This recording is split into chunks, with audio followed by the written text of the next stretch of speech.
আসসালামু আলাইকুম বন্ধুগণ। আমার পিছনে যে বাড়িটি দেখছেন দোতলা বাড়ি, এই বাড়িটি শাহজাদপুরের একটি ঐতিহ্যবাহী বাড়ি, যেটা রবীন্দ্র কুঠি বাড়ি নামে পরিচিত। আজ চলে আসলাম রবীন্দ্রনাথ ঠাকুরের স্মৃতি বিজড়িত রবীন্দ্র কুঠি বাড়িতে।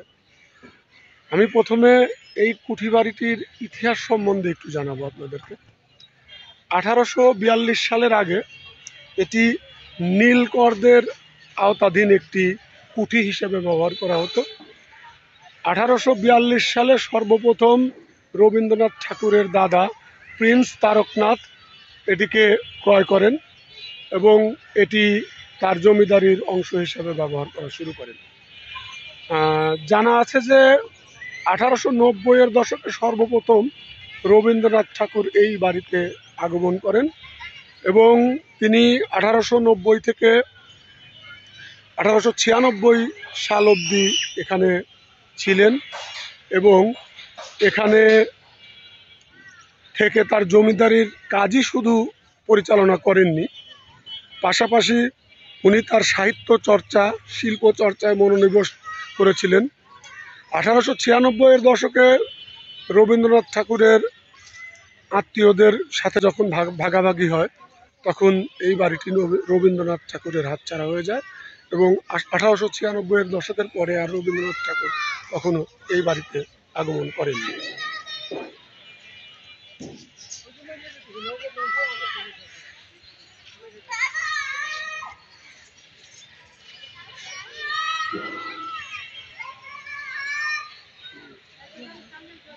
রবীন্দ্রনাথ ঠাকুরের মারা যাওয়ার কিছু পূর্বে একটা চিঠিতে পাওয়া যায়, উনি বলেছেন, আমার কাছে সবচেয়ে স্মৃতি বিজড়িত বাড়িটি ছিল এই কুঠি বাড়ি। শাহজাদপুর ওনার খুব প্রিয় একটি জায়গা ছিল। সেই স্মৃতি বিজড়িত শাহজাদপুরে আজ আমরা আছি। আমরা দেখব কবিগুরু রবীন্দ্রনাথ ঠাকুরের কিছু ব্যবহার্য আসবাবপত্র এবং তিনি তাকে অনুভব করব। আমরা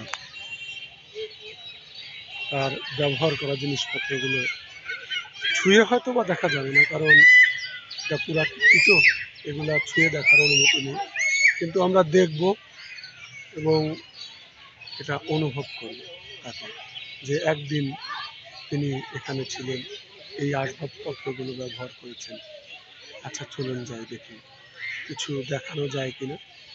আর এছাড়া এখানে দেখানো নাও যেতে পারে, কারণ ভিতরে ভিডিও করার অনুমতি আছে কিনা। যদি ভিতরে ভিডিও করার অনুমতি থাকে তাহলে আপনাদের ভিডিও করা নিষেধ, তারপরেও একটু দেখি চুরি চামারি করে ভিডিওটি করা যায় নাকি।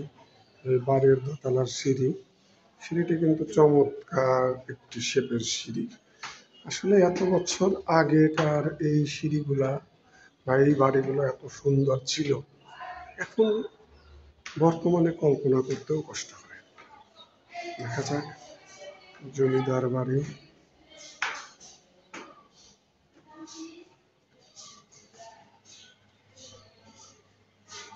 এই সেই পালকি, কবিগুরু রবীন্দ্রনাথ ঠাকুর এই পালকি ব্যবহার করে তিনি চলাফেরা করতেন।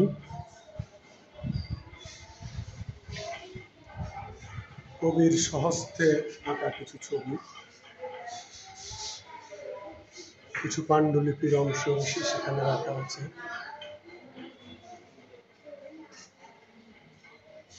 কবিগুরুর পোর্ট্রেট,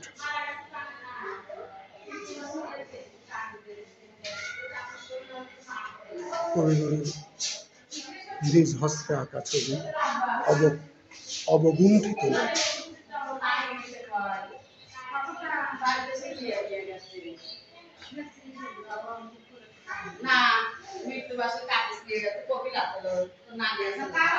এই হাতল যুক্ত চেয়ারে কবিগুরু রবীন্দ্রনাথ ঠাকুর বসতেন।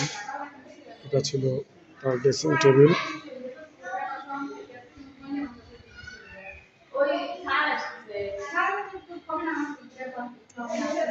শ্বেত পাথরের গোল টেবিল,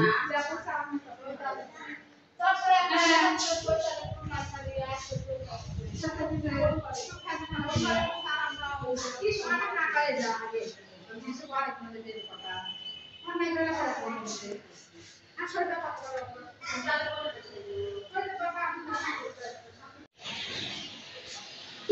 হাজাকের আলোতেই কবিগুরু রবীন্দ্রনাথ ঠাকুর তার সোনার তরী কাব্যটি হয়তোবা লিখেছেন।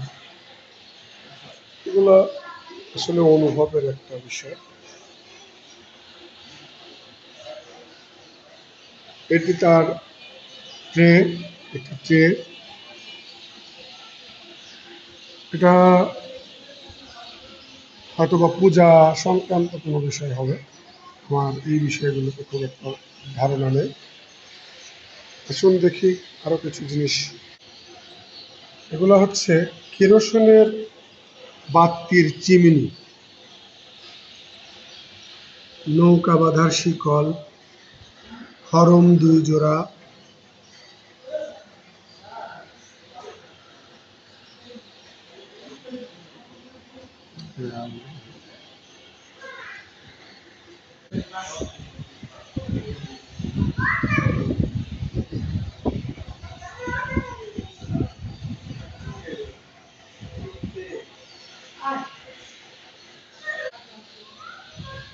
রবীন্দ্রনাথ ঠাকুরের ঔষধ খাবার গ্লাসও আমরা দেখে ফেললাম। এটা তার ব্যবহার্য থালা, খাবার গরম রাখার জন্য প্লেট। এর নিচে সম্ভবত কয়লা রাখা, কয়লা রাখলে হয়তো গরম থাকতো, কারণ নিচে অনেকখানি এক্সট্রা ফাঁকা জায়গা দেখা যাচ্ছে। এটি কবির ব্যবহৃত পড়ার টেবিল। এটি কবির ব্যবহৃত খাট। এই খাটটি কবি ব্যবহার করতেন। আছে টেনিস খেলতেন কবিগুরু রবীন্দ্রনাথ ঠাকুর, টেনিস খেলতেন। টেনিস খেলার র্যাকেট আছে, ফ্রাইং প্যান, ছোট পাত্র, ব্রোঞ্জের ছোট পাত্র, ছোট প্লেট ব্রোঞ্জের তৈরি। এখানে আছে বড় সসপ্যান।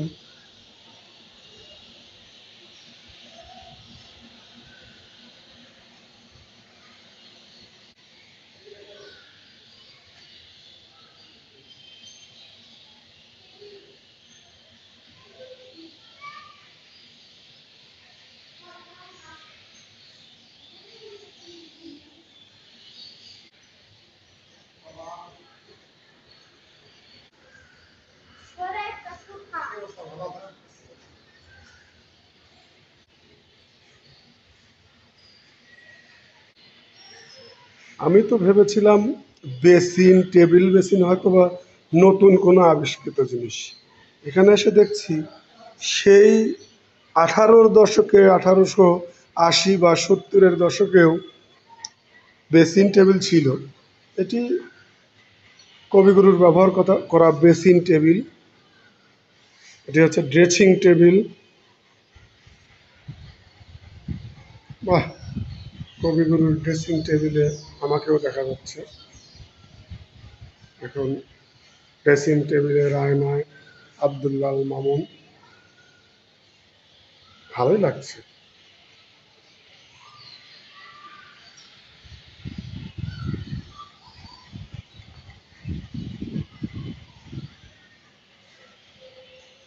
এখানে আরো একটি ড্রেসিং টেবিল আছে।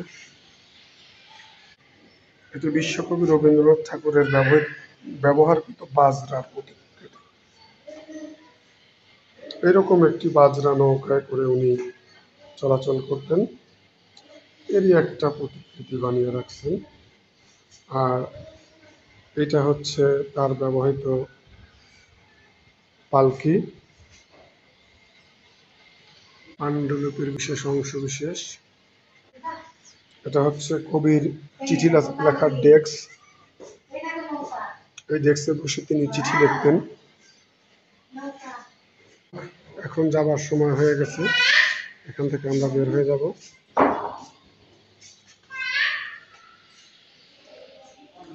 বাঁকানো সিঁড়ি,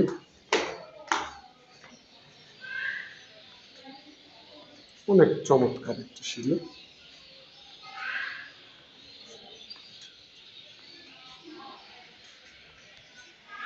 এখানে সুন্দর ফুলের বাগান আছে। এখানে ফুল গাছ, এটা সম্ভবত কামিনী ফুলের গাছ। এগুলো ফুল ফুটলে চমৎকার লাগবে। এখন আমরা দেখব বাহির থেকে